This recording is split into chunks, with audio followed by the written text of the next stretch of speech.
Lieutenant Alan Dixon stared out the viewport of the shuttle as it approached the massive space station. The structure hung in the darkness of space like a gleaming metal spider, its long docking arms extending outward to welcome ships from a dozen different worlds. This was Harmony Station, headquarters of the Viridian Alliance and home to the Galactic Council. First time seeing it? Asked a voice behind him. Alan turned to see Ambassador Lily Cortez standing in the aisle. She was a small woman with a commanding presence, her dark hair pulled back in a tight bun. "Yes, ma'am," he replied. "Pictures don't do it justice." "Remember why you're here, Lieutenant," she said. "You're a scientific advisor, not a soldier anymore. These aliens have been watching Earth for decades before making contact. We need to make a good impression." Alan nodded. "Understood, Mom." 6 months ago, the Viridian Alliance had revealed themselves to Earth with a peaceful landing in the middle of the United Nations Plaza. The galaxy, it turned out, was full of intelligent life. 27 spacefaring species had formed an alliance. Thousands of years ago. Humans were the newcomers, the fresh faces at the table. Alan had been selected because of his unique background. 4 tours as a Marine, followed by a PhD in biology, made him valuable to the first human delegation. He understood threat assessment, but also had the scientific knowledge to study alien life forms. The shuttle docked with a gentle thud. Alan grabbed his bag and fell in line behind the other 12 members of the human delegation. "Remember," Ambassador Cortez said to the group, "we're guests here. We follow their rules, we observe their customs, and we do not cause trouble." The airlock door slid open with a hiss. A wave of strange smells hit Alan's nose, metallic and sweet and something like cinnamon, but not quite. Standing in the docking bay were 5 aliens of different species. The one in the center stepped forward. It had blue-tinted skin that seemed to shimmer under the lights and large, almond-shaped eyes. "Welcome to Harmony Station, humans of Earth. I am Coordinator Lax of the Welcome Committee." Ambassador Cortez stepped forward and gave a small bow. "Thank you for your welcome, Coordinator. We are honored to be here." Alan studied the other aliens as the formal greetings continued. To the left of Alax stood what looked like a giant praying mantis, its compound eyes reflecting the light in fractured patterns. Next to it was a short, furry creature with 6 arms and no visible mouth. On Elax's right side towered a massive reptilian being with scales that looked like natural armor plating. It had yellow eyes with vertical slits that reminded Alan of a crocodile. Beside the reptile was a small, bird-like creature with bright feathers and quick, darting movements. As the delegation moved through the station, Alan noticed how the other aliens they passed would stop and stare. Some seemed curious, others dismissive. A group of tall, thin aliens with gray skin whispered to each other as the humans walked by. "They're so small. Look at their soft skin. No wonder they needed protection for so long." Alan felt his jaw tighten, but kept walking. The Welcome Committee led them to a large, circular room with a domed ceiling that showed the stars outside. In the center of the room was a round table with representatives from each of the 27 species. "The Council has gathered to formally welcome Earth to the galactic community," announced Alax. For the next 2 hours, Alan stood with the delegation as each council member gave a speech. Most were polite but distant, speaking of humans as if they were children who had finally learned to walk. The reptilian counselor, who identified himself as Supreme General Kraz of the Drakari Empire, was less diplomatic. "The humans have shown remarkable progress for such a physically limited species," Kraz said, his voice a deep rumble that seemed to vibrate in Alan's chest. "We welcome them under our protection and guidance." Alan watched Ambassador Cortez maintain her polite smile, though he could see the tension in her shoulders. After the ceremony, the delegation was shown to their quarters in a section of the yacht. Station labeled Emerging Species Housing. The room assigned to Alan was small but comfortable, with a bed that adjusted to his body shape and a window that looked out into the vastness of space. He had just finished unpacking when his door chimed. When he opened it, a small bird-like alien from the welcome committee stood there. "Lieutenant Dixon," it said in a high musical voice. "I am Zan, Council Science Division. May I enter?" Alan stepped aside. Of course. Zan hopped into the room, his bright feathers, blue and gold and green, catching the light. He was no taller than 4 feet, with a sharp beak and intelligent eyes. "You noticed the way they look at you," Zan said. It wasn't a question. "It's not what I expected," Alan admitted. Zan made a chirping sound that might have been a laugh. "Humans are ... misunderstood. The Council has been observing Earth for a long time. They see your wars, your conflicts, your physical limitations compared to other species. They do not see what makes humans special." "And what's that?" Alan asked. "That is what I hope to find out," Zan said. "I have been studying humans for years. You are fascinating creatures." Alan wasn't sure if he should be flattered or offended. "We're not creatures. We're people." "Of course," Zan said quickly. "A poor choice of words. My translator sometimes fails with nuance." The door chimed again. This time it was a human, Daniel Foster, one of the diplomatic aides.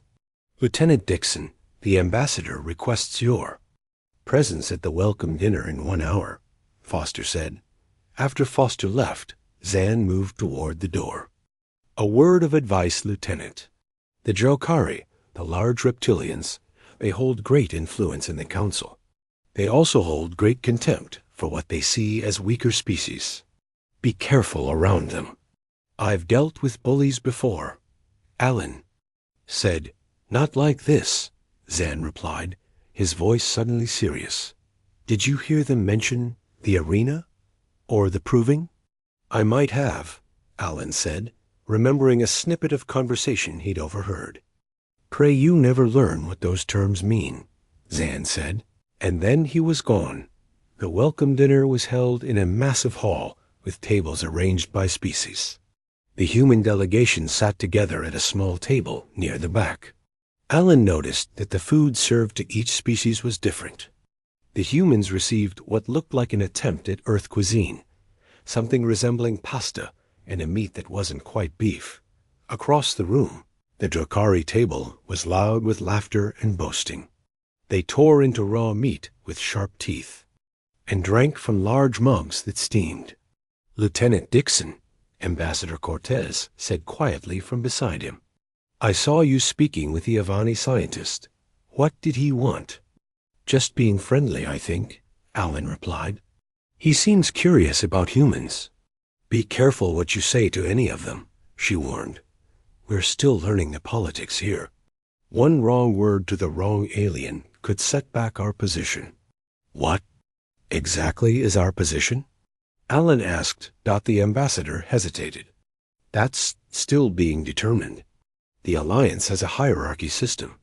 Each species has a rank and status." "And where do humans rank?" he pressed.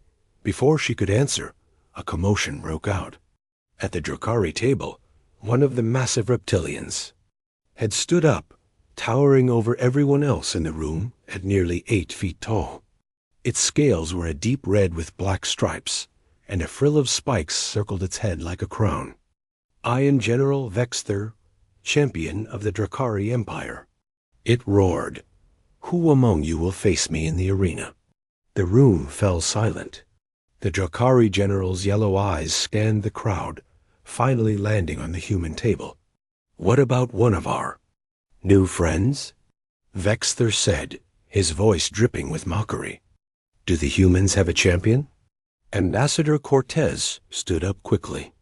"We are honored by your attention, General, but we are still learning your customs. Perhaps another time." Vexther laughed, a sound like rocks grinding together. "As I thought?" The soft skins hide behind words. Alan felt something hot and angry burn in his chest. He had faced insurgents in Afghanistan and drug cartels in South America. He wasn't about to be mocked by an overgrown lizard, no matter how big its teeth were. But before he could stand, Ambassador Cortez placed a firm hand on his arm. "Not now, Lieutenant," she whispered. "That's an order." The moment passed. Vexther sat back down, still chuckling. The dinner continued, but Alan couldn't shake the feeling that something important had just happened. Later that night, as Alan lay in his bed staring at the stars outside his window, he thought about Earth. From here, it was just another point of light in the vastness of space. Humans had always thought they were special, the only intelligent life in the universe. Now they were just one species among many, and apparently not a very impressive one. His door chimed again. It was late, well past midnight by Earth time. Alan pulled on a shirt and opened the door. Zan stood there, looking nervous. "May I come in?" "Quickly, please." Alan stepped aside. The bird-like alien darted into the room and waited for the door to close. "I came to warn you," Zan said. "I've heard the Drakari talking. They plan to formally challenge a human tomorrow at the cultural exchange." "Challenge how?" Alan asked. "To the proving," Zan said, his feathers flattening against his body. Ice combat, to establish hierarchy." Alan remembered the way Vexther had looked at their table. "And if no one accepts?" "Then humans will be classified as a protected species," Zan said. "Essentially pets." Alan felt that anger rise again. "That's not going to happen." "Lieutenant Dixon." The cultural exchange hall buzzed with activity. Aliens of all shapes and sizes moved between display booths that showcased art, technology, and customs from different worlds. The human section was small, but crowded with curious visitors. Alan. Dixon stood next to a table of Earth artifacts, a violin, a chess set, printed books, and photographs of Earth's natural wonders. He answered questions as best he could, though some were strange. "Is it true humans sleep for a third of their lives?" asked a jellyfish-like alien floating in a clear suit filled with liquid. "Yes, we need about 8 hours of sleep each day." Alan replied. The alien's tentacles wiggled in what might have been discussed. Such inefficiency. A small group approached, 3 Drakari warriors led by General Vexther. The massive reptilian moved with surprising grace for his size. His scales shimmered under the lights, and the bone spikes around his head looked freshly polished. "So these are the wonders of Earth," Vexther said, picking up the chess king with clawed fingers. "Toys and pictures." Alan kept his voice level. "Chess is a strategy game that teaches military thinking. Some of our greatest generals played it." Vexther laughed. "Military thinking? From a species that still fights with projectile weapons?" He set the piece down hard enough that the other pieces rattled. "The Drakari learned to fight with our bodies before we made tools. We still honor that tradition." The tension in the air thickened. Other aliens began to gather around, sensing conflict. "Different species, different strengths," Alan said. "Humans adapt." "Adaptation is the excuse of the weak," Vexther growled. "True power comes from natural superiority." Alan noticed Ambassador Cortez watching from across the room, her face tight with concern. "In accordance with galactic tradition," Vexther announced loudly, "I, General Vexther of the Drakari Empire, formally challenge the humans to send a champion to the proving." The room fell silent. All eyes turned to Alan. "Lieutenant Dixon is not authorized to accept such challenges," Ambassador Cortez said, hurrying over. "We are still learning your customs and request time to—" "I accept," Alan said. Ambassador Cortez grabbed his arm. "Lieutenant, you don't know what you're doing." But Alan kept his eyes on Vexther. "I accept your challenge, General." Vexther's mouth opened in what might have been a smile, revealing rows of sharp teeth. "The human has courage, if not wisdom." The proving will be in 7 Earth days. Bare hands, no weapons, no armor. He leaned down until his face was inches. From Alan's. I look forward to adding another victory to my record. As the Drakari walked away, whispers erupted throughout the hall. Did that human just accept a deathmatch? Has a human ever fought in the arena? The betting pools will be interesting for this one. Ambassador Cortez pulled Alan into a quiet corner. Her face was flushed with anger. What were you thinking?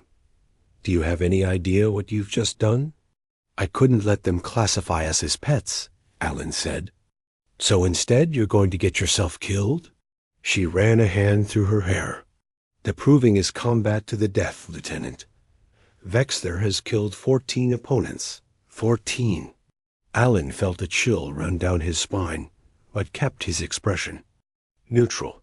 What would have happened if I didn't accept? The ambassador sighed. By galactic law, if we refused the challenge, humans would be permanently classified as a non-combat species. We would have protection, but no real voice in galactic affairs. Like I said, pets, Alan replied. I made the right call.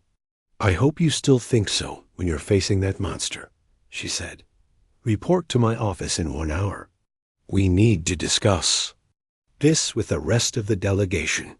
As the ambassador walked away, the small, bird-like alien Zan appeared at Alan's side. You've caused quite a stir, Lieutenant, Zan said.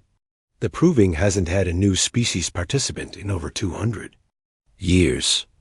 Any advice? Alan asked. Come with me, Zan said. Not here. Zan led Alan through a maze of corridors to a small laboratory filled with screens and strange equipment. The door slid shut behind them with a soft hiss. This is my research space. Zan explained. We can speak freely here. You knew this would happen, Alan said. It wasn't a question. Zan's feathers ruffled slightly. I suspected. The Drakari have dominated the proving for centuries.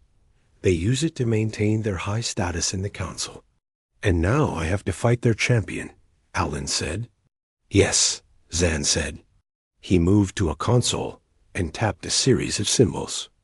A holographic image appeared in the center of the room, a 3-dimensional model of Vexter. Drakari physiology, Zan explained. They evolved on a high-gravity world with extreme temperature shifts. Their scales are like natural armor, resistant to cutting and impact. Their muscles are dense, giving them strength approximately 5 times that of a human. Alan studied the image. Weaknesses? Their metabolism, Zan said. All that muscle requires energy. They are built for explosive power, not endurance. And their scales, while tough, have gaps at the joints for movement. Can you show me footage of his previous fights? Alan asked. Zan hesitated. They are ... not pleasant to watch. I need to see what I'm up against. Alan insisted. Zan nodded and brought up a series of videos. For the next hour, Alan watched Vexter fight opponents of different species. The Drakari was brutal and efficient, using his superior strength to overpower enemies quickly. Most fights lasted less than 5 minutes. He targets vital areas immediately, Alan noted. Throat, eyes, spine. Yes, Zan agreed. He shows no mercy. And he fights the same way every time, Alan added. He's predictable. Zan looked at him curiously. You see patterns? It's what humans do, Alan said. We study, we learn, we adapt. Perhaps, Zan said softly, that is what makes your species special. Back in Ambassador Cortez's office, the mood was grim. The entire human delegation was present, their faces showing various degrees of shock and concern. You've placed us in an impossible position, Lieutenant, said Dr. Frank Miller, the delegation's chief scientist. If you lose, which seems likely, humanity's first contact with alien life ends with one of us being killed on display. And if I win? Alan asked. That's not the point, Ambassador Cortez said. The point is you accepted without consultation. Would you have let me accept if I had consulted you? Alan asked. The room fell silent. No, the ambassador admitted finally. I would have declined the challenge and accepted protected status. Then I made the right call, Alan said. Humans don't belong in a cage, no matter how comfortable. Fine. Cortez said, what's done is done. Now we need to prepare. Dr. Miller, I want you working with Lieutenant Dixon to develop a strategy. Study everything we have on Drakari physiology. I've already started, Alan said, and I have help. The Avani scientist, Zahn, has been researching humans. He thinks we have advantages we haven't recognized yet. Can he be trusted? Asked Susan. Lee, the delegation's security chief. I think so, Alan said. He seems genuinely interested in humans succeeding here. Use whatever resources you can, Ambassador Cortez said. But remember, this fight isn't just about you anymore. It's about all of humanity. Over the next few days, Alan divided his time between studying Vexther's fighting style and physical training. He used the station's gym facilities, drawing. Curious stares from alien observers. Word of the upcoming proving spread quickly. Alan couldn't walk through the station without noticing aliens watching him, some with curiosity, others with what seemed like pity. On the third day, Alan received a message from Earth, from his brother Sam. Got your message, Sam's face said. From the screen. You always did know how to find trouble. Remember when we used to wrestle as kids? You never won, but you never gave up either. Dad always said that was your real strength. Not how hard you hit, but how much you could take and keep going. Whatever this alien throws at you, just remember, Dixons don't quit. Alan smiled at the memory. Sam had been bigger and stronger, but their matches always lasted forever because Alan simply refused to stay down. On the fifth day, Zan brought Alan to a specialized training room with adjustable gravity settings. The arena will be set to standard council gravity, Zan explained. Slightly lighter than Earth. It might give you a small advantage in speed. I'll take whatever edge I can. Get, Alan said. They worked on movement patterns, ways to avoid Vexther-S initial attacks, and force the Drakari to extend the fight. Your endurance is your weapon, Zan said. Humans evolved as persistence hunters. You can maintain physical activity longer than almost any species in the Alliance. Not much help if he crushes my skull in the first minute, Alan replied. Then don't let him, Zan said simply. On the night before the proving, Ambassador Cortez visited Alan in his quarters. The whole station is talking about tomorrow, she said. The betting is 100-1 against you. Always liked being the underdog, Alan said with more confidence than he felt. The ambassador sat down across from him. There's something you should know. I received a message from Earth today. The Council has offered us full membership in the Alliance, regardless of tomorrow's outcome. Alan looked up sharply. What's the catch? They're impressed that we accepted the challenge at all, she explained. Most new species decline. But there's a condition. You have to show worthy combat spirit. Essentially, you can't embarrass yourself out there. So even if I lose, as long as I put up a good fight, we're in? Alan asked. She nodded. The day of the proving arrived. Alan woke early, his body tense, but his mind clear. He went through a light stretching routine, careful not to tire himself before the fight. Today would test every limit he had. A soft chime announced a visitor. When the door slid open, Zan stood there with a small container. A traditional meal for warriors, the bird-like alien explained. It contains nutrients calibrated for human physiology. It will help maintain your energy levels. Alan accepted. The container. Inside was a blue paste that smelled like cinnamon and something unfamiliar. Thank you. The arena floor is made of a special composite material, Zan said, his voice low. It conducts temperature and can be set to different conditions. The Drakari prefer heat. Good to know, Alan said. He had been studying Drakari biology for days. They were cold-blooded, drawing energy from external heat. In cooler environments, they move more slowly. I've observed something in your training, Zan continued. Humans regulate body temperature differently than most species. You shed heat through your skin. We sweat, Alan confirmed. It cools us down. This may be important, Zan said. The Drakari do not understand this aspect of human physiology. They may not expect you to function well in heat. After Zan left, Alan ate the strange blue paste. It tasted better than it looked, like a sweet protein bar. As he finished, his communication panel chimed. Ambassador Cortez appeared on the screen. An escort will arrive in 30 minutes to take you to the preparation chamber, she said. The entire delegation will be in attendance, along with representatives from Earth watching via transmission. No pressure, Alan muttered. The ambassador's expression softened slightly. Lieutenant Dixon. Alan. Whatever happens today, you've already shown tremendous courage. Earth is proud of you. When the escort arrived, 2 tall, multi-limbed security officers. They led Alan through corridors he hadn't seen before. Other aliens stopped to watch as he passed. Some looked curious. Others seemed to be studying him like scientists observing a lab specimen. The preparation chamber was a plain room with benches in storage compartments. A large view screen on one wall showed the arena, a circular space about 100 feet across with high walls and spectator seating surrounding it on all sides. The seats were already filling with aliens of all descriptions. The human champion will prepare now, one of the escorts announced before they left. Alan opened the storage compartment with his name on it. Inside was a simple outfit, a sleeveless top and loose pants made of a light, flexible material.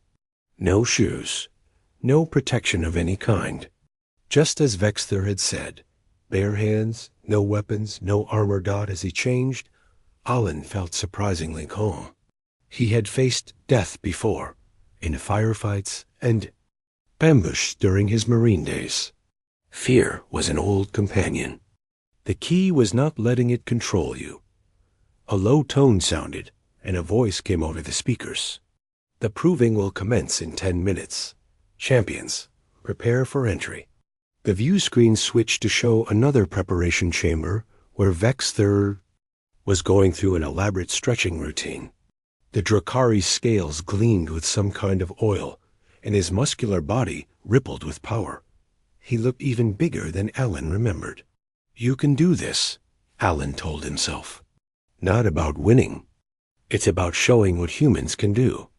The door slid open, and Dr. Frank Miller entered. The scientist looked uncomfortable, his usual confident demeanor replaced with nervous energy. Ambassador Cortez sent me to check on you, he said, and to give you this.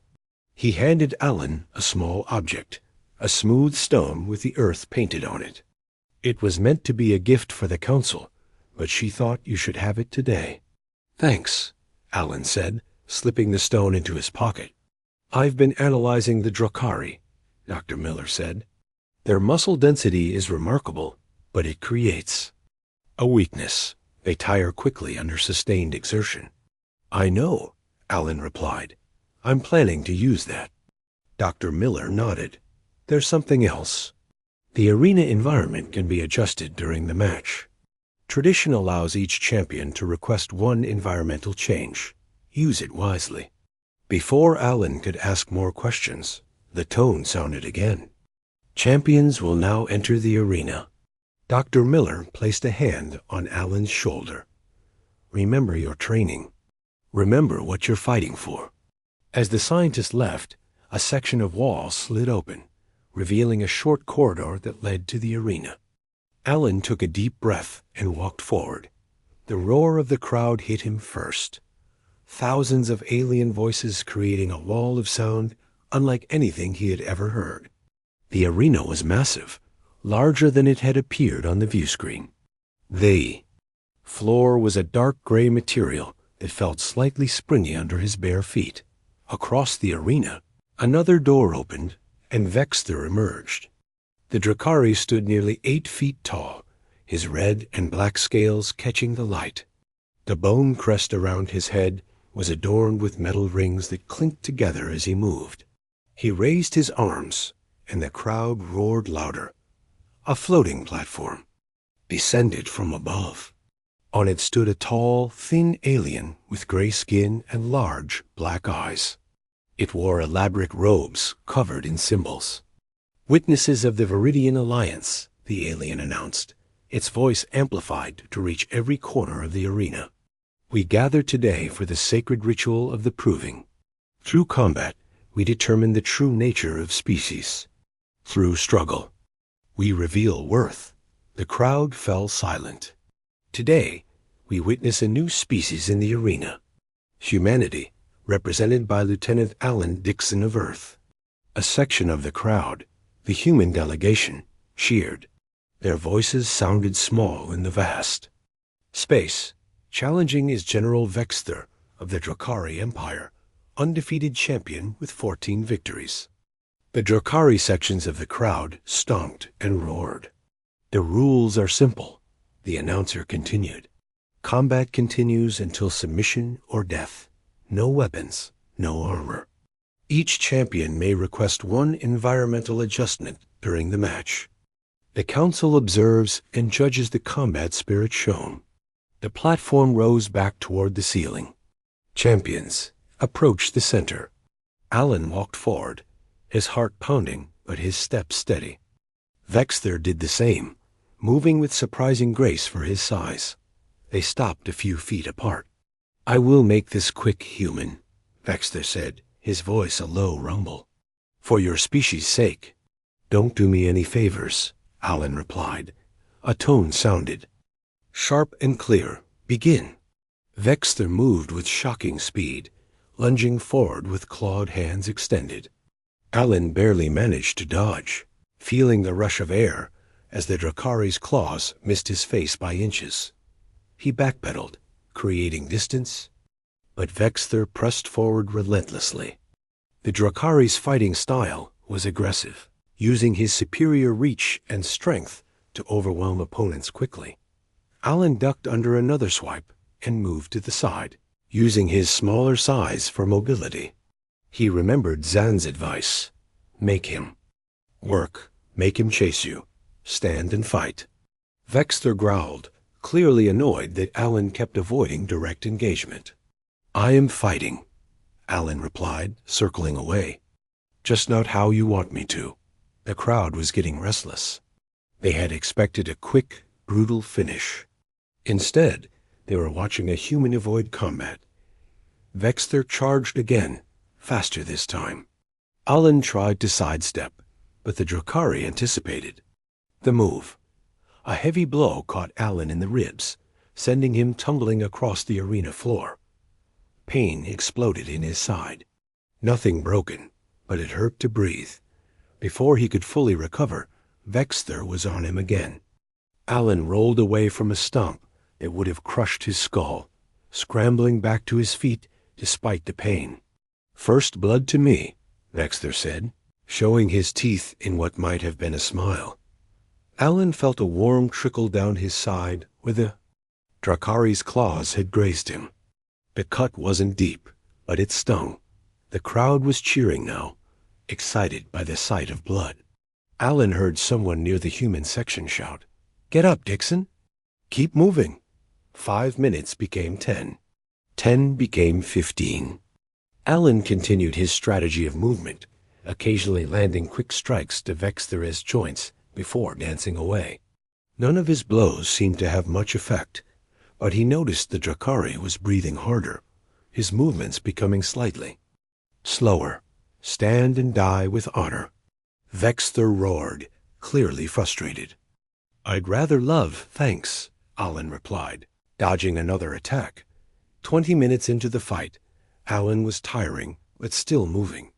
Vexter was showing clear signs of fatigue. His attacks were powerful, but increasingly predictable. "I request environmental adjustment," Vexter suddenly announced. "Raise temperature to Drogari standard." The air in the arena immediately became hot and dry, like a desert at midday. Alan felt sweat break out all over his body. The Drokari, meanwhile, seemed energized by the heat, his movements becoming faster and more fluid. "Now we finish this," Vexter said, advancing once more. Alan felt the change in the Drokari's attacks. They were faster, more coordinated. A heavy blow caught him in the shoulder, spinning him around. Another strike to his back sent him sprawling on the arena floor. Pain lanced through him as he rolled onto his back. Vexter stood over him, raising both hands for a killing blow. "Your species fought well enough," the Drokari said. "You will be granted status above pets, at least." As Vexter's hands came down, Alan kicked upward with both feet, catching the Drokari in the abdomen. It wasn't a powerful blow, but it was unexpected, throwing Vexter slightly off balance. Alan scrambled away, getting back to his feet despite the pain. His clothes were soaked with sweat. Alan stood over the kneeling Drokari, rain pouring down on both of them. The arena was silent, except for the sound of water hitting the floor. Every alien in the stands watched, waiting to see what the human would do. "Finish it," Vexter growled again, his yellow eyes burning with anger and shame. Alan looked at his opponent. The mighty Drokari champion was wounded and exhausted, but still dangerous. One wrong move and those claws could tear out his throat. "No," Alan said, loud enough for the nearest spectators to hear. Vexter's head snapped up in surprise. "What?" "I said no," Alan repeated, stepping back and lowering his fist. "I didn't come here to kill. I came to prove humans are weak. You dishonor me." Vexter roared, trying to stand, but stumbling on his injured leg. "The proving ends in death or submission." Alan looked up at the council members watching from their special box. "Then submit." A murmur ran through the crowd. No one had ever refused to kill in the proving before. The rules were clear. The combat continued until one champion was dead or surrendered. "I will not," Vexter snarled. He lunged forward suddenly, catching Alan off guard. Sharp claws raked across Alan's chest, tearing through the thin fabric of his shirt and leaving bloody scratches beneath. Alan stumbled backward, clutching his chest. The cuts weren't deep, but they stung fiercely. Vexter pressed his advantage, ignoring his own injuries to attack again. This time Alan was ready. He ducked under the Drokari's swing and delivered a sharp blow to the same weak spot under the arm. Vexter howled in pain, but didn't fall. "You should have killed me when you had the chance," Vexter said through clenched teeth. "Still don't want to," Alan replied, circling warily. The fight resumed, but now it was different. Both combatants were injured and exhausted. The rain continued to fall, making the arena floor slick and treacherous. Fought with the desperation of someone who knew defeat meant disgrace. Alan fought with the determination of someone protecting not just himself, but the reputation of his entire species. 40 minutes into the proving, far longer than any previous match, both champions were showing signs of severe fatigue. Vexter's movements had slowed dramatically, his breathing heavy and labored. Alan wasn't much better off, his muscles burning with exhaustion, blood from various cuts mixing with rain and sweat. "Why won't you just die?" Vexter gasped after another failed attack. "Humans are stubborn that way," Alan replied, his own voice rough with fatigue. In the stands, the mood had shifted. What had started as mockery of the human had turned to something like respect. The alien spectators watched in fascination as the physically inferior human continued to fight through pain and exhaustion. In the council box, representatives leaned toward each other, whispering urgently. This proving was not following the expected script. Vexter gathered himself for another attack. As he charged forward, his injured leg finally gave out. A massive Drakari crashed to the floor, sliding several feet in the water. Alan approached cautiously, ready for another trick. But Vexter truly could not rise this time. The champion lay on his back, yellow eyes glaring up at Alan. "End it," Vexter said, his voice lower now. "I would rather die than live with this shame." Alan shook his head. That's not how humans do things.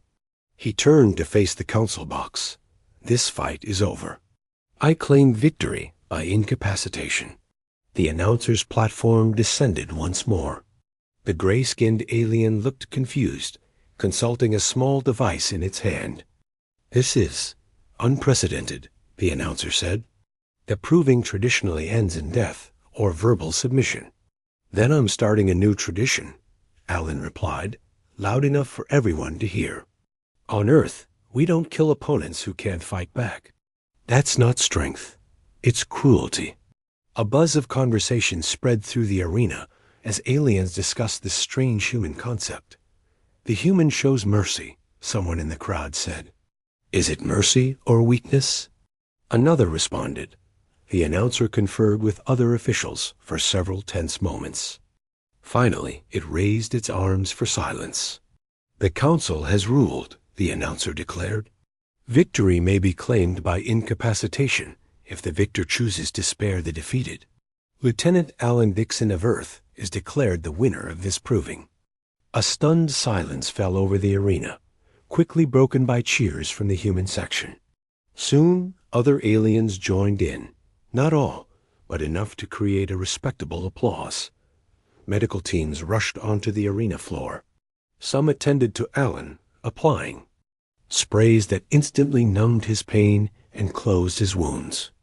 Others carefully lifted Vexter onto a floating stretcher dot. As they carried the Drakari away, he turned his head toward Alan. "This is not over, human," he said, but the usual fire was missing from his voice. "Good," Alan replied. "I hope we meet again under better circumstances." The next few hours passed in a blur. Alan was taken to a medical facility where his injuries were treated with technology far beyond anything on Earth.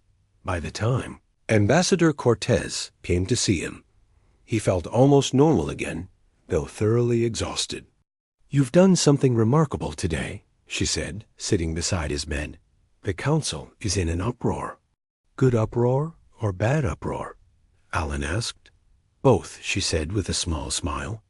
"Some members are calling for your decision to be overturned, saying you violated the sacred traditions of the proving. Others are fascinated by the concept of mercy as strength. And what does it mean for Earth?" "That's the most interesting part," Cortez said. "Our status has been officially changed from emerging species to contributing member. We have a voice in the council now. A small one, but real." Alan nodded, too tired to fully celebrate the news. "There's more," the ambassador continued. "Several species have requested cultural exchange programs with Earth. They want to learn more about humans, including the Drakari." Alan asked. "No," she admitted. "They're processing what happened. But there's time for that relationship to develop." After the ambassador left, Zan came to visit. The small bird-like alien practically bounced with excitement. "You proved my theories correct," Zan chirped. "Humans possess qualities no other species in the Alliance has observed before." "Like what?" Alan asked. "Endurance beyond biological expectation, adaptability in real time, and this concept of mercy as strength." Zan's feathers rippled in what might have been the equivalent of a shiver. "It challenges millennia of Alliance philosophy."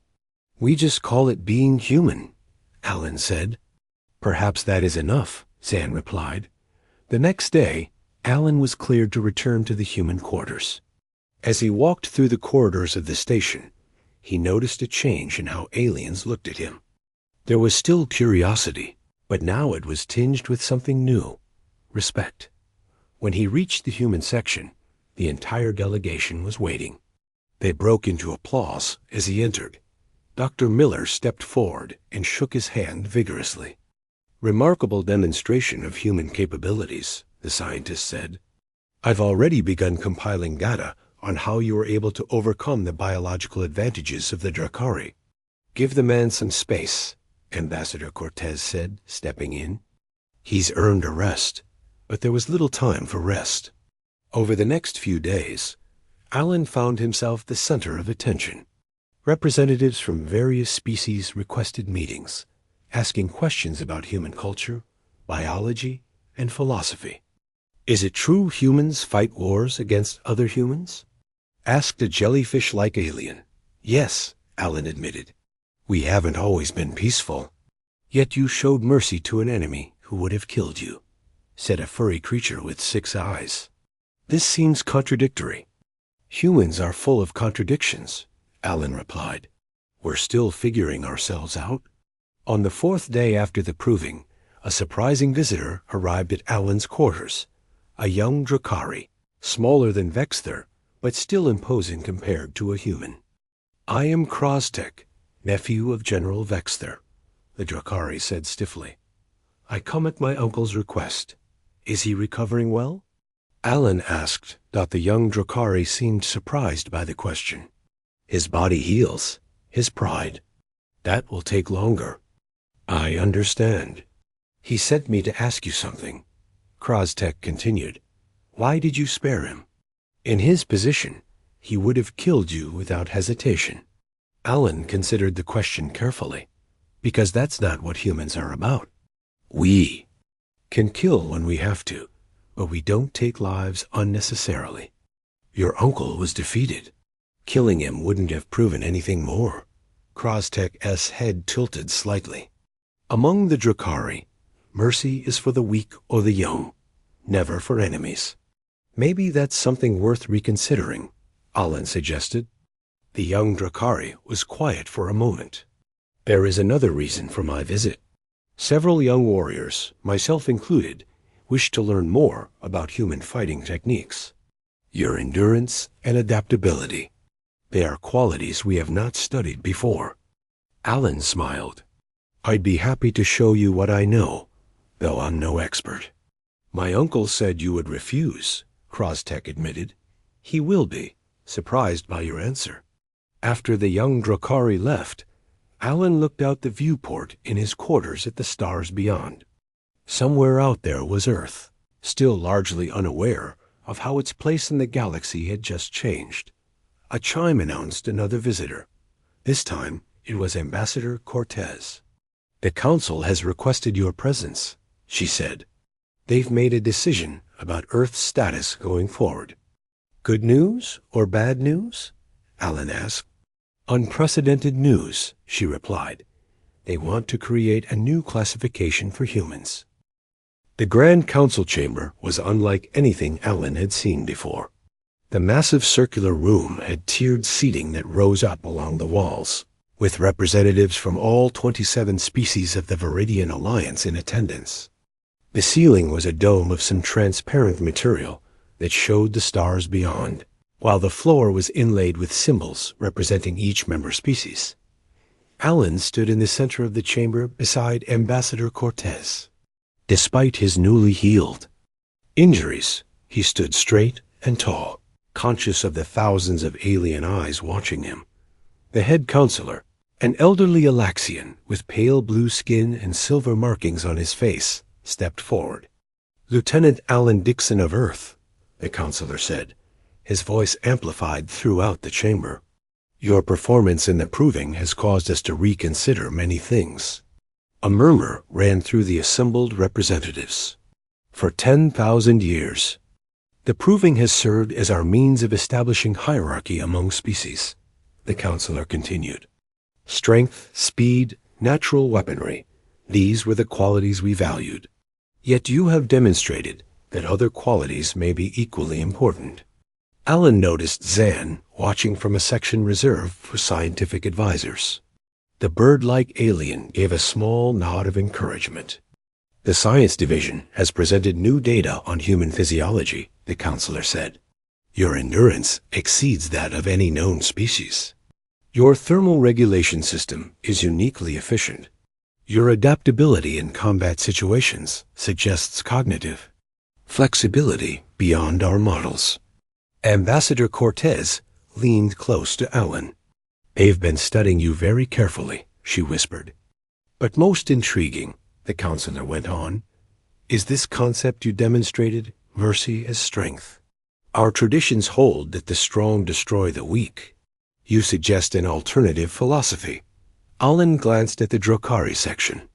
General Vexther was not present, but several other high-ranking Drukari watched with unreadable expressions. "The Council has deliberated on Earth's status following these revelations," the counselor announced. "We have created a new classification, potential apex species. This designation acknowledges that while humans may not currently possess the physical or technological superiority of established powers, you have qualities that suggest significant future potential." The chamber erupted in a mix of approving sounds and protests. The head counselor raised his hands for silence. "This new status grants Earth full voting rights in the Council, access to Alliance technology exchanges, and protection under our defensive treaties," he said.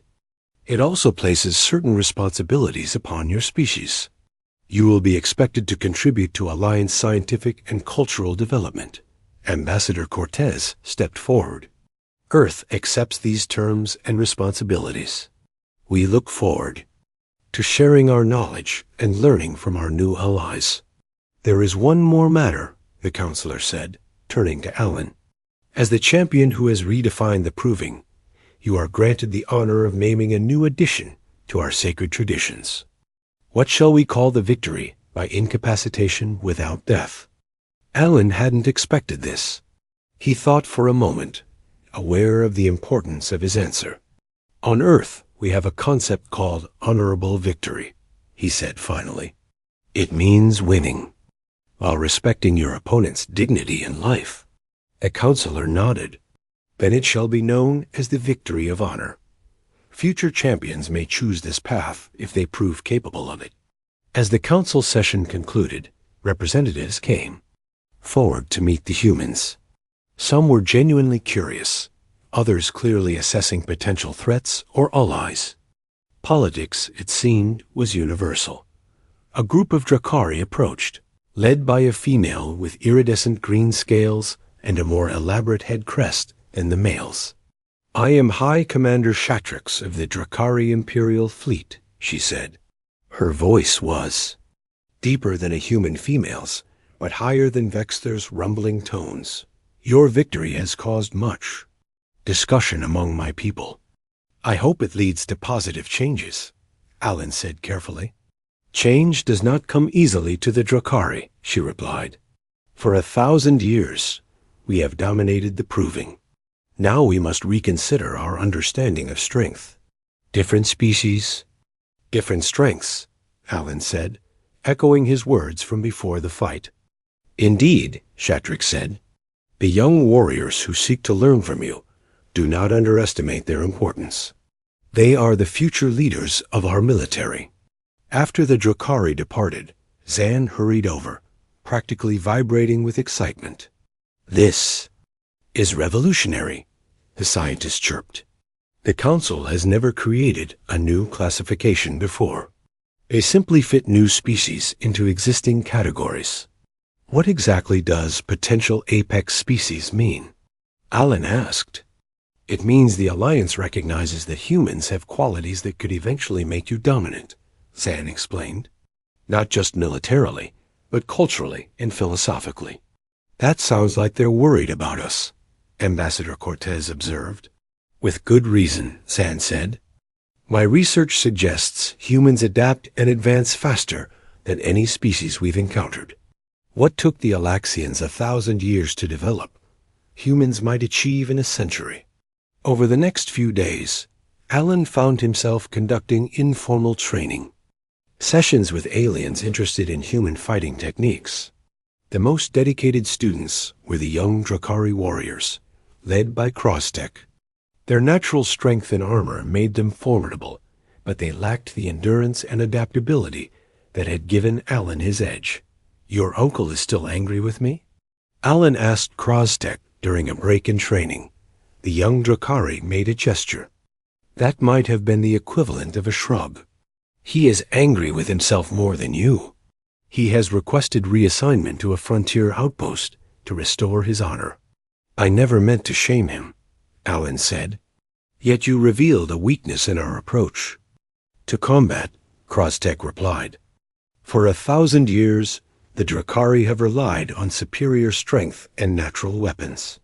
You showed that these are not enough against an opponent who thinks differently." In the human delegation's common room that evening, Ambassador Cortez gathered everyone for an announcement. "I've received a message from Earth," she said. "The United Nations has ratified our new status in the Alliance. They're sending a permanent diplomatic corps and scientific team to establish Earth's first official embassy here on Harmony Station." A cheer went up from the delegation numbers.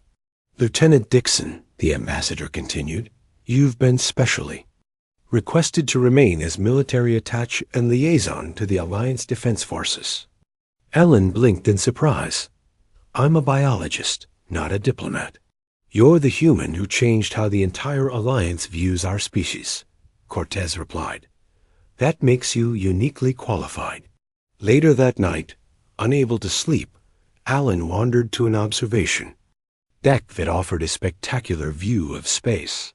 Earth wasn't visible from this angle, but he knew it was out there, forever changed by its new place in the galactic community. He sensed someone approach and turned to see Zan. "Trouble sleeping?" the alien asked. "Just thinking about everything that's happened," Alan replied. "I have been authorized to share something with you," Zan said, his voice lower than usual. "Something few outside the science division know."